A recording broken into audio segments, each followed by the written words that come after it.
lá, gente. Continuando, Êxodo, a gente leu capítulos 23, 24, 25 e 26 hoje. Em Êxodo, a gente não vê só uma caminhada do povo de Deus para o deserto, mas vê uma caminhada do povo de Deus a um encontro de Deus. A gente vê como que eles vão se estruturando e etc. Primeiro, Deus se mostra como uma pessoa que liberta e tira da escravidão.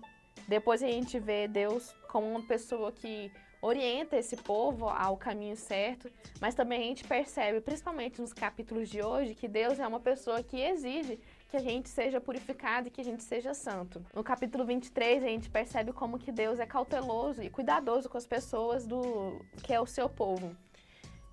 Ele manda anjo para poder orientar eles, ele manda alimento, manda água, manda tudo para suprir aquele povo. Mas ele também dá uma orientação. Ele fala que nesse caminho e na chegada da Terra Prometida eles vão encontrar povos diferentes e que não é para eles se misturarem com eles. Por quê? Porque durante esse caminho todo, Deus tem mostrado santidade para eles.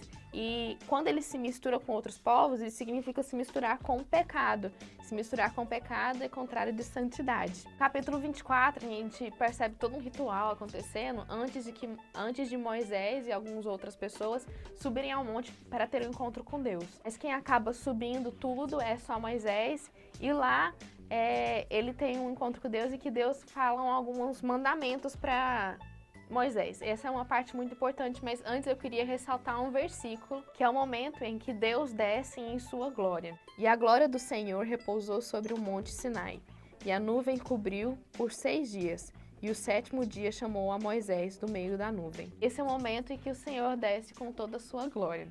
Essa parte é engraçada porque, na verdade, não é engraçada. É super medonha.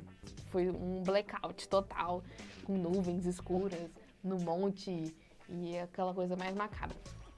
Mas é engraçado por quê? Porque a gente vive falando para o Senhor descer com sua glória. E a gente percebe nesse texto que isso realmente quer dizer. A glória do Senhor é muito superior à nossa. Na Bíblia, quando a gente vê a glória do Senhor descendo sobre o povo de Deus, não é assim um ato de maravilhas e bênçãos e etc. É mais um ato de temor nosso. Deus vem com toda a sua glória, que é uma glória magnífica, e nós sentimos temor por Ele. Nesse momento, é o momento em que a gente se sente minúsculo, um grãozinho de areia, porque a glória do Senhor é inimaginável. Tanto é que quando a gente lê os textos em que Deus apareceu para as pessoas, a gente sabe que Deus não apareceu em toda a sua glória, porque senão a cabeça da pessoa ia explodir.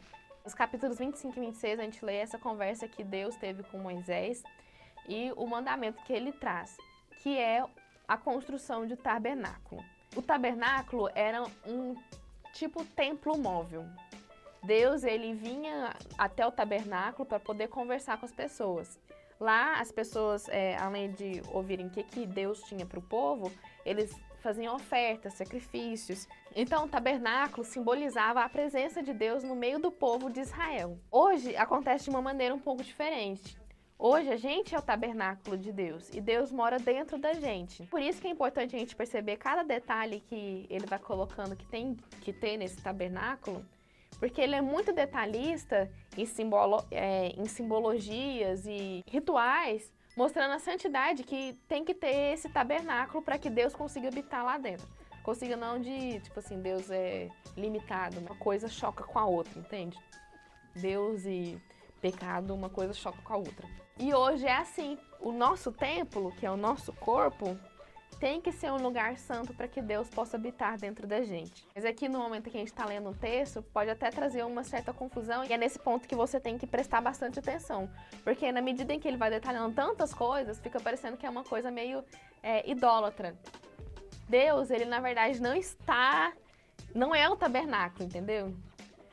Deus não se limita àquele tabernáculo, Deus não é aqueles materiais, aqueles pequenos detalhes. Isso é idolatria, você começar a idolatrar o material ou o tabernáculo. Você tem que adorar a Deus. Bem, nos próximos capítulos vocês vão ver mais detalhadamente do que tem que ser revestido esse tabernáculo. Não se desanimem. Tentem ler os textos com bastante curiosidade, porque muita coisa legal tá por vir. Até mais. E aí, já leu a Bíblia hoje?